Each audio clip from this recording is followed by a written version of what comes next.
Hello, welcome everybody.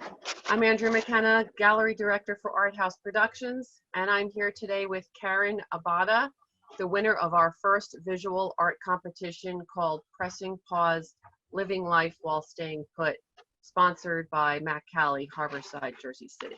Welcome, Karen, and congratulations. So, tell me, what were you thinking when you realized your piece was chosen? I was very amazed. To tell you the truth, I kind of didn't notice when I first applied that it was a competition, like for a prize. I thought it was like a jury competition, but not a winner. And then I went online to the YouTube announcement. I went, oh my gosh, there's a winner. Well, this will be interesting. I'll be glad to see who it is. This is interesting. And they did the first two runner-ups. I go, oh, they were great. And then I was in the kitchen alone and I kind of let out a shriek and I was amazed. I'm very happy. I was very happy, especially for this painting at this time, because sometimes my paintings are very interior and this one wasn't meant to be, and it was really meant to communicate to people. So that's a very gratifying feeling that it did. Yes, and it was called An Invincible Summer. Mm-hmm.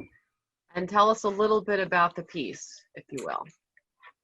So this piece was based on a quote that I had in my mind when I started painting it, which is not usually the case. Usually something's in my mind, and as I'm painting, thoughts kind of coalesce, and then I remember something that reminds me of what I'm doing. But this came to mind right away. Camus had written a very famous book called The Plague, which this quote wasn't from, but I think the whole feeling of a quarantine and a plague and a great discomfort over the land was in everything he was writing at the time. And it was after World War II, he had gone back to Algeria and visited a beautiful seaside town called Tipaza. And he wrote that deep within himself, in the midst of winter, he discovered that he had an invincible summer inside of himself, which wow. Really, it struck me. And it was, I had been working along the lines of somehow everybody in this together, and had so many images of everybody 6 feet apart yet profoundly together, which is why the painting has the colors it does and the look it does, because I really was thinking about finding an invincible summer, not just in ourselves, but our whole country right now. Yeah, I felt that the piece was very moving. I loved all the submissions that were coming in. They were so great. And because I couldn't open yours right away because of the way that you sent it, just my computer is old and I had trouble opening it. And I said, I'll get to this later. And then I had asked you to resend it. And so you're one of the last pieces that I opened up, and I just remember gasping because I was just like, no, you tell me that. I can't tell you how sweet that is, how good that makes you feel. Well, it just like, it really moved me, because to me it just, and you know, everybody has their own interpretation of art. So I just felt like it was spirits going to, you know, heaven, the you know, a beautiful land of promise. I mean, not necessarily death, but you know, it could be just running towards hope in a sense. Like the light that you have in that piece represents hope to me, and all of these people are running towards it. And on the flip side, you know, spirits as well. But to me, it was just so it affected me greatly, and I love the colors, and I just love the whole feeling of the piece. It was really beautiful. So I'm glad that it was outnumbered. I am too. I very much. And when I was watching on YouTube, and I was really very moved when you were talking, because I don't often get to hear somebody I don't know describe their initial reaction to a painting, unless it's at a show and somebody finds you there and says something. Yeah. And actually, I hadn't thought of the people as dead, though. I always go there. I'm sorry. That's all right, because we kind of always are there anyway. You know, sometimes that difference between alive and dead, you're not a soul when you die, you're a soul when you're alive too. Right. So it seemed perfect. It seemed, I was like, oh my God, she gets it. And also, once you've done a painting, whoever looks at it is correct, whatever they think. I have always said that. I have always said that because I've gotten so many different descriptions of my work too, and I love hearing them because each person is individual and each person has just their own interpretation, and it means something different to everybody. And I find it really fascinating to hear those stories. Yeah. You know? So you had a couple of other works within the series of this painting. One of them was called An Uphill Climb, and the other one, Unknown Caller. So tell me about how those works intersect with this piece, The Invincible Summer. Okay. I've been working on a series of abstracts for a couple of years. It's, you know, it's a sort of slowly morphing series.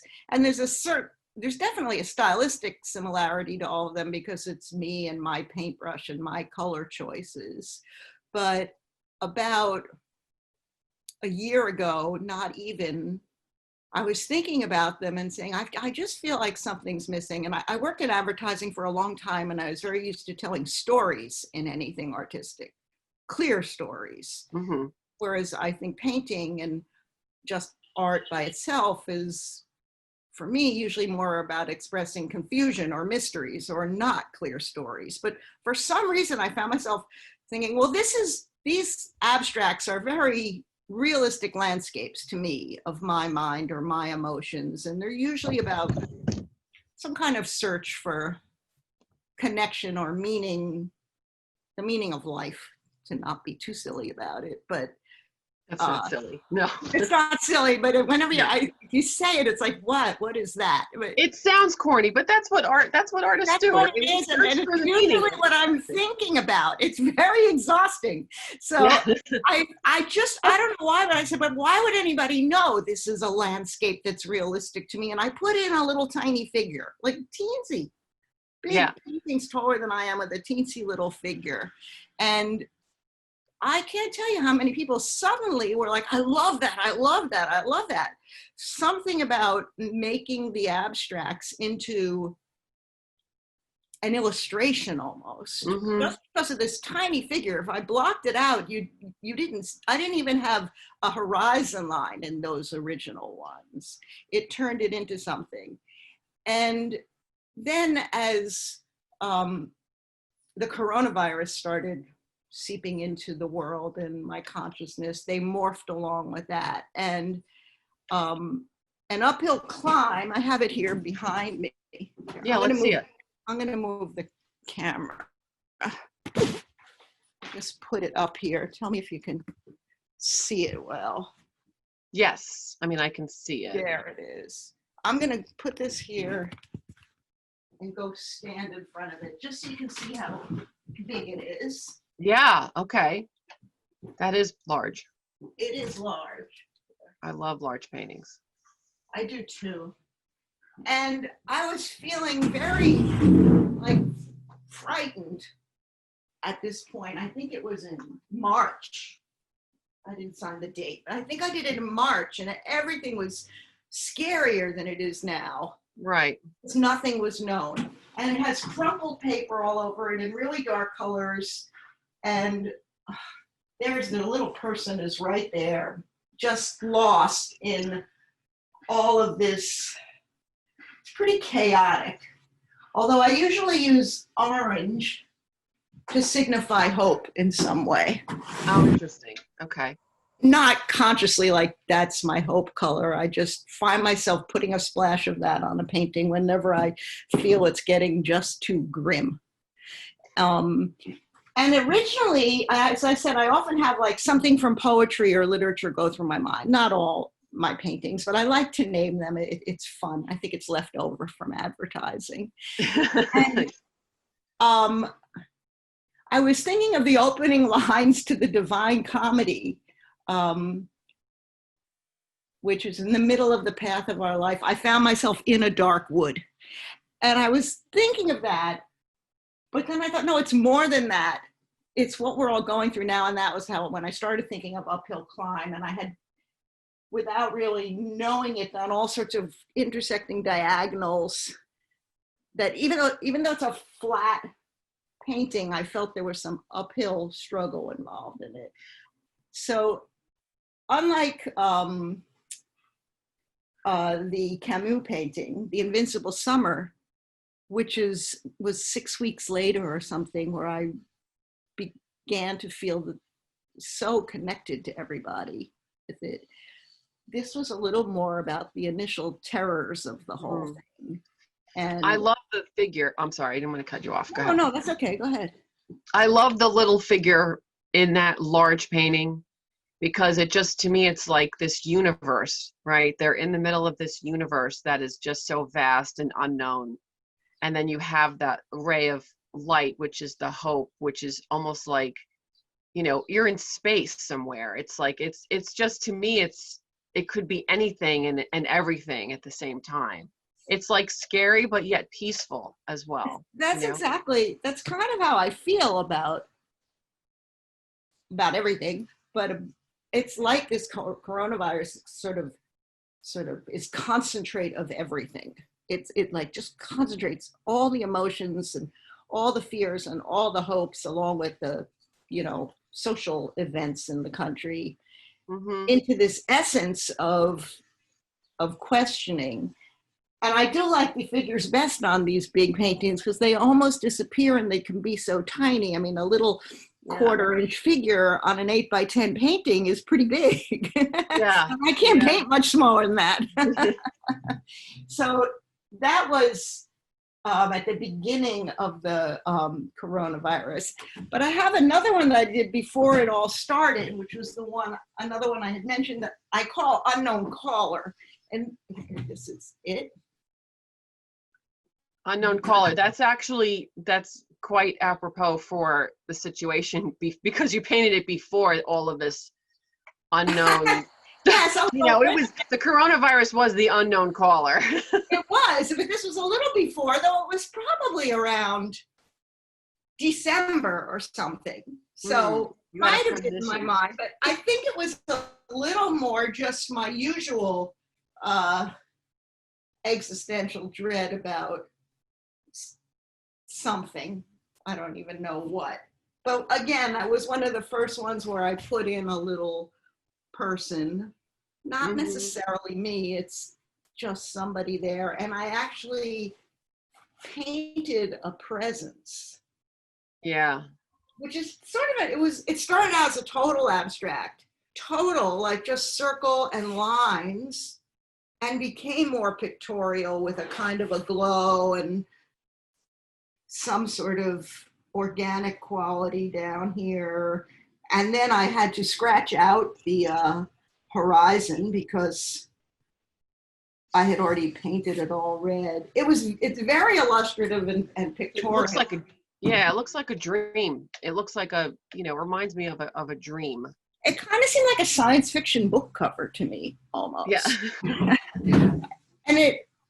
And I guess what relates the Unknown Caller and the Uphill Climb and the Invincible Summer is the little person or people in this vast swirl of everything. But I definitely took the whole series in a really different direction when I started putting a bunch of people. I mean, it changed from being an expression of confusion to an expression of maybe humanity or people in it together. It didn't have to be even the coronavirus. Right. But I like that you painted it during that time. Oh, it was completely for that. It was just, and my sister and her husband got the virus. And really, they're fine. They're both fine. Good. Thank you. Believe me, I wouldn't be just talking about it otherwise. Yeah. But it all I guess when I finally got on a Zoom call with her and saw her face, because she was too tired to even manage that, Mm. I felt a break in the clouds or something. It wasn't exactly to that, but it was in that period. It was when New York City was really, really in the deepest depths. Mm-hmm. Just, but I felt like it couldn't get any, well, it could, but it seemed to be at its worst. And with it, every worsening day, we got more knowledge about it too.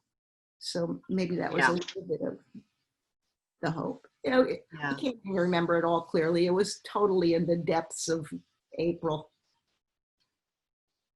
Yeah, it's Not usually a month you say that about, but it was. what's that?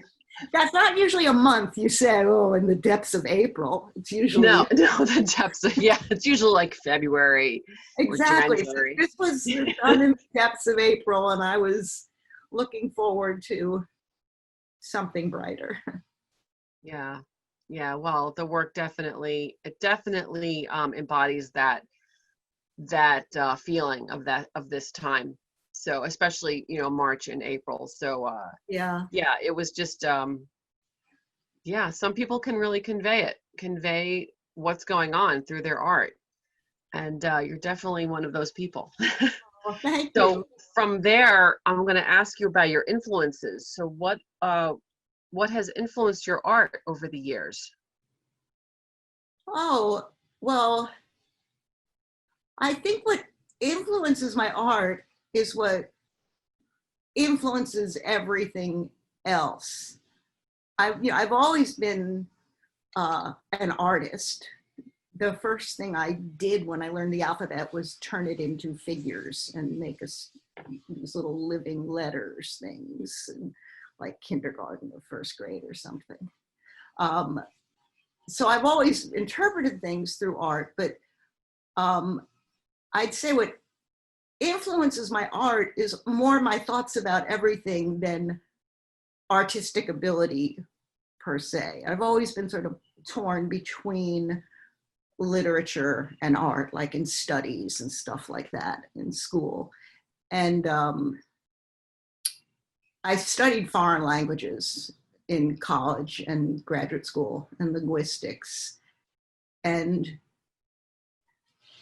it's not that literally foreign languages have affected my art, but the desire to understand what I perceive as messages around me everywhere is the same in learning foreign languages and in wanting to express myself in art. So you can't really see it until you're up close in the uphill climb or these paintings, but there's always writing and scribbles on my painting. I do notice that. I have noticed it. Yes, I've done many that are where it's very apparent, and it's always incomprehensible because I've always kind of felt like no matter how much I study a foreign language or even English, I still am not getting to what's the deepest meaning. Why do I even get it when I'm speaking? I'm sorry. Art is a foreign language, I think, right? It is definitely, and it is greatly affected what I paint the more I studied linguistics. I did actually a whole series based on, there's something called Transformational Grammar that I studied in graduate school in linguistics, and it's about the deep structure of language. And it was very hard and very mathematical, and that was a difficult course of study for me, very. But all these years later, I did a series of paintings based on those very difficult sentence structures we had to do as paintings instead of as they were basically mathematical equations almost. Wow, that's pretty fascinating though. I still do them. They kind of relax me. I almost laugh at how impossible that whole, not impossible to do, but how difficult that whole course of study was for me, because I was trying to get it, how do we know what things mean? Yeah. They don't teach you that. They don't teach you No, that. because they don't know either. I signed up, but they didn't teach me. So I went back to art. They want the artist, if they want other people to figure it out and tell them because they don't know the answer. Somebody, they're waiting for Noam Chomsky to come up with the answer, but he hasn't done that yet. So I would say that that's had a really great influence. I traveled a lot and lived in places speaking other languages. And it's always been very enriching to me to try to understand, I don't know, just the messages I perceive around me. I do a lot of almost abstract or abstracted landscapes also. And I'd say the main thing I'm trying to express in them is, what is this lake, or what are these trees, or what are these buildings telling me? There's an actual message here. It's not just the beauty of nature. It's some kind of language, and I really want to get the grammar of it.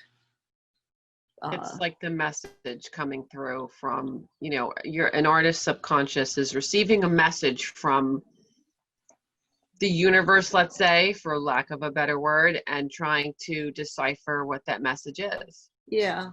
Makes me sound a little cuckoo. I'm really pretty normal. I like to go to Costco and buy jeans. No, you're not cuckoo at all.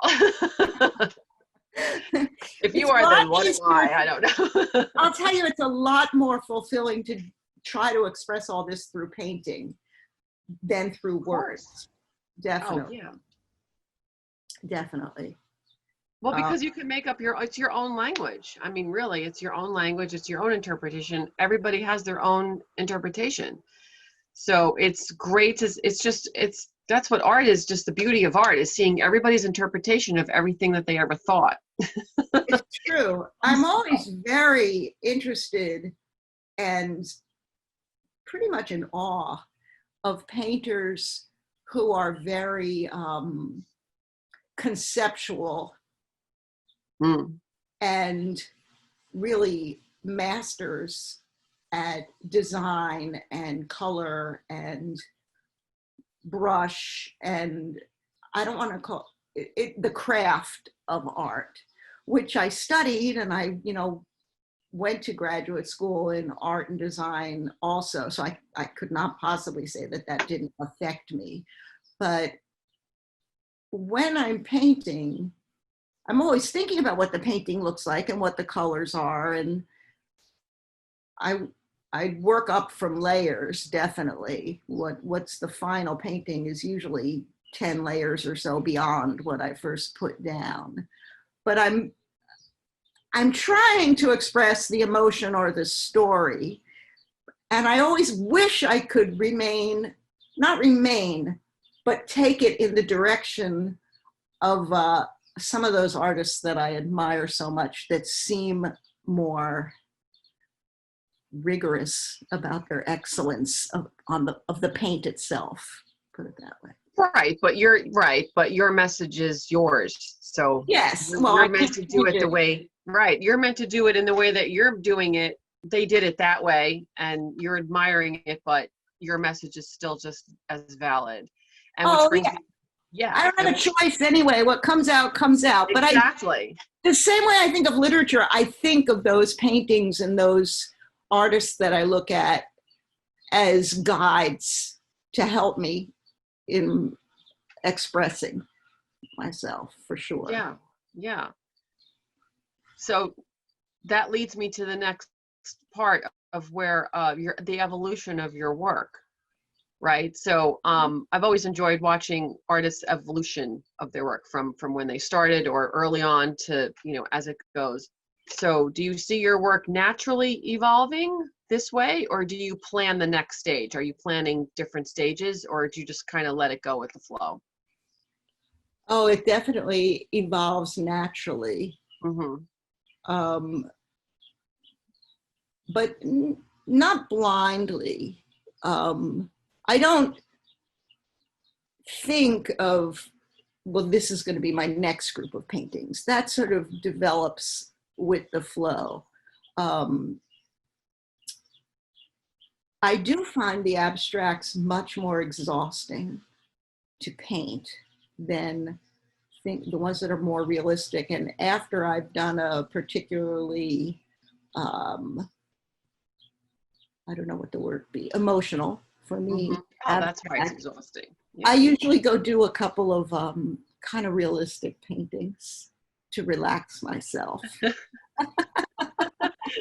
The technical aspect relaxes the mind, right? It does. And I'm really excited if they ever come, when they come out well, because it's, the painting is in a way more difficult for me to be somewhat realistic. I would never ever call something I paint realistic.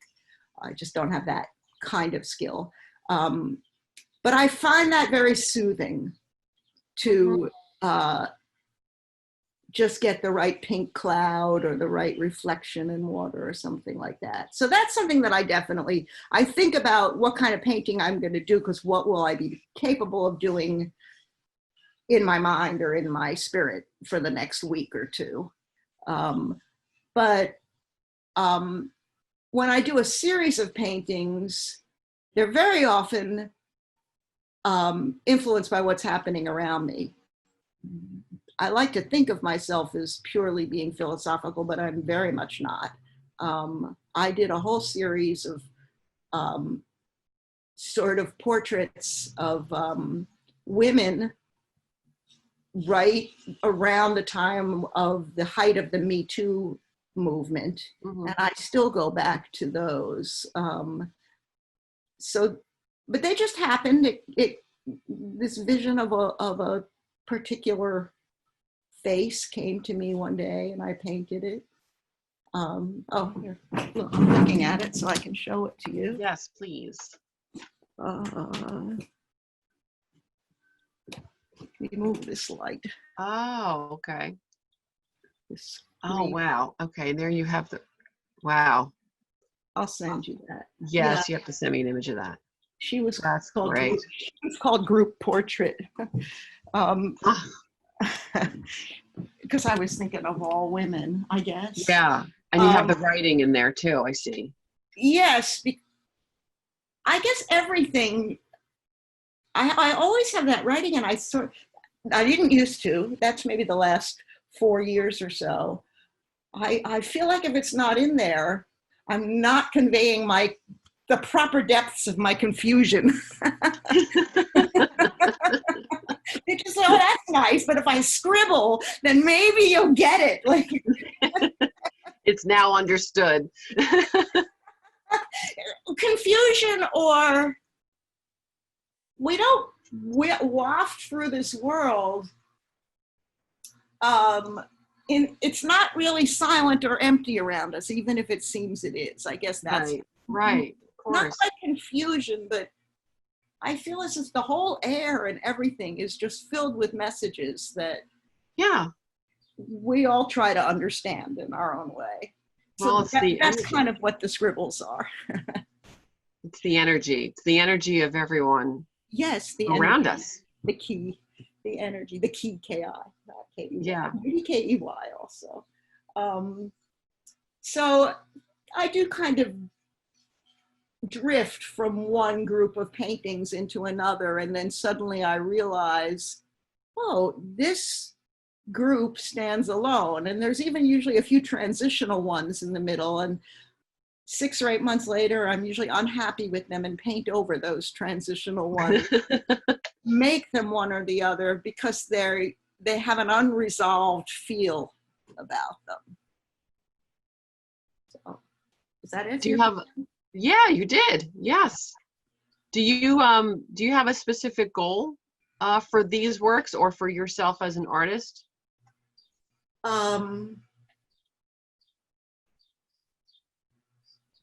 Sometimes, yes. Well, I have 2 goals, I would say, that are antithetical to each other. I would love to have be represented somewhere and have a show and have success, and I sell them occasionally, but sell them a lot. I would love to do that. But then I find that I would like it to just poof happen, because I find concentrating on it takes away from my painting ability. Oh, of course it does. It's another job, right? It's another Well, the job business of art. it's the job to get it done. And you know, I was a art director and creative director in advertising for a long time, and everything I did, of course, had to be approved. So the job to seek approval or to wonder if others will like something, I find holds back the artwork. And the more I can tune out any thoughts of it and just paint, the better the artwork is. So Of course, yeah, of the course. desire for, I wouldn't say fame at all, but appreciation and maybe a little bit of earnings would be liked, and recognition, getting more people to see it, because I really love sharing the artwork with people. Yeah, yeah. When you know, I heard you talking about the painting, that was like, that would be a goal, what you said and the way you said it. That would be one of my goals, actually. What I got from that and the feeling that I reached people. Yeah, yeah. I find that to be a goal of mine too. I just yeah, it's just sharing the work. It's a double-edged sword, isn't it? Because, you know, we want to spend all our time creating these works, and yet, you know, you have to spend so much more time trying to get them out there. And it just seems like, you know, a dead end sometimes, or just exhausting. And it takes away from the creation. So I mean, I try to put time aside from just creating and not even thinking about presenting it.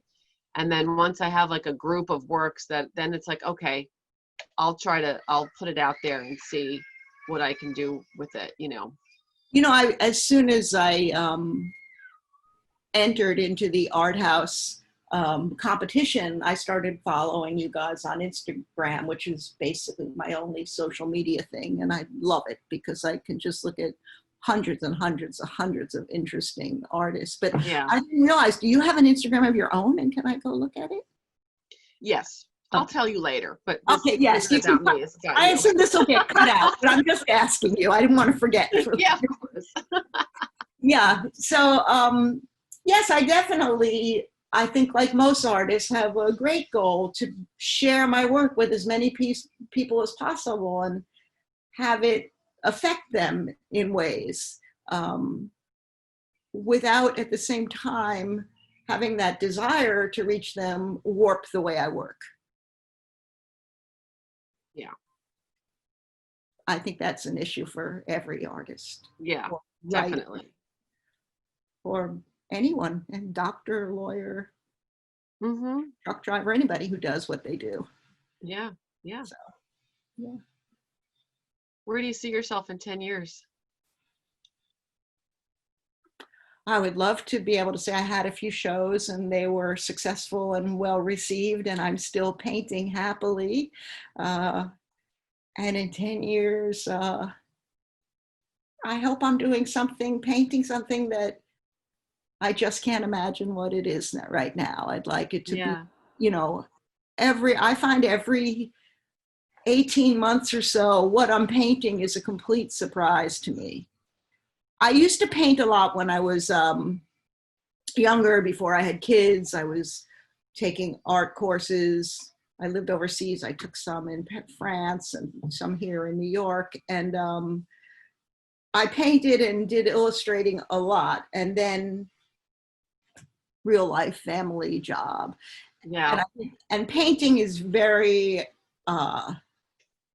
it's really a place you go to. I need 7-8 hours of at least being left alone to do it. Yes. And when I left advertising, I wasn't even thinking about it. And then one day I just suddenly found myself buying canvases and looking over my old oils and saying, I don't have the patience. I'm going to try acrylics, which I always thought of as not as pure as oil at the time. But in the 20 years or so, I didn't really paint much. I mean, I'd often do something for somebody. they improved, which was great. And thank goodness for slow dry time, Yeah. dry extender. I used tons of those bottles. And I just found myself painting. And the first thing I painted, I don't even know why, when I sort of set up this whole room and everything, was a giant, big painting of an artichoke. I don't know why. I don't know why. And I worked very hard on it. It's not bad. If I had a big enough kitchen, I would put it in there. But it was a surprise to me. And that artichoke pretty quickly morphed into abstracts. And I've stayed with that a lot. But in 10 years, I'd be really excited to have a show of something that I can't even imagine what it would be right now. So the artichoke was the catalyst. The artichoke, yes. Yeah. And I even thought of a poem as I was doing it. I'm always thinking of what can I name it. There was an ode to an artichoke by Neruda, and one of the lines, she is not afraid of it. The woman at the market in the poem is not afraid of the artichoke. And I was like, that's it. I'm doing the artichoke so that I can overcome my fear of being able to paint an artichoke. Well, sometimes you just need that one thing, right? The one thing you just need to, you paint it, and then it's like, okay, I did that, moving on. But, an artichoke is definitely a unique, a unique starter. One thing I would like to remain a constant, I think it will because it's just on my mind all the time, is like the Invincible Summer painting. I feel most gratified when I express something that becomes universal, or if not totally, almost everything is universal that we express, but when I can express something that affects others and makes us feel that we're in this communally. Yeah. Not just people I agree with or my dearest friends, but I'm very happy if I reach people who I wouldn't have expected to reach. And I don't really mean that politically. I mean, that's what comes to mind in these days. But just in general, when you realize that somebody from a very different culture or a different age or generation also understands it, it makes me feel better about all of us when that happens. That's a great goal. That's very nice. Yeah, I would say that's probably the biggest goal. It sounds a little more altruistic than I really am, but that's I think reaching people of all kinds is a good goal. And I think that art can do that more easily than literature. I'm a huge reader, but you look at a painting and you've seen it. It takes a week or so to read a 500-page book. It's a different kind of a commitment. I love that, but right. I think it's one of the beauties of art that it can appeal from the youngest to the oldest, the least educated to the most educated, and can speak to people. And I'd like to be a better painter too, just technically. That would be a nice bonus, but that comes with working. I feel, I'm sure you do too. The more you work, the more the paint flows better. Right. The hand goes in the right place, right places. Yeah. All right. Well, we're going to wrap it up then. So thank you so much, Karen, for all of this. It was a great pleasure to talk to you. And thank you again so much for choosing my painting. I really feel honored. I really do. Yeah, and it wasn't just me. We had jurors that also loved it. So I'm very happy. I'm really glad. I thought all of their comments on the two runners-ups that I saw and what they said about them all were they were great. I was really moved by what everyone said and by all the artwork. I thought it was a great group of stuff. It was that it was. We didn't intend to have honorable mentions, but it was just. It was like, Oh, wow, these are great. We have to. We have to. you had to. Yeah. They so deserve being mentioned. Yeah. Yeah. They did. Absolutely. All right. Well, thank you so much, Karen, and thanks everyone. We'll see you next time. Take Thanks, care. Andrea. Thank you so much. Okay. Bye. Bye.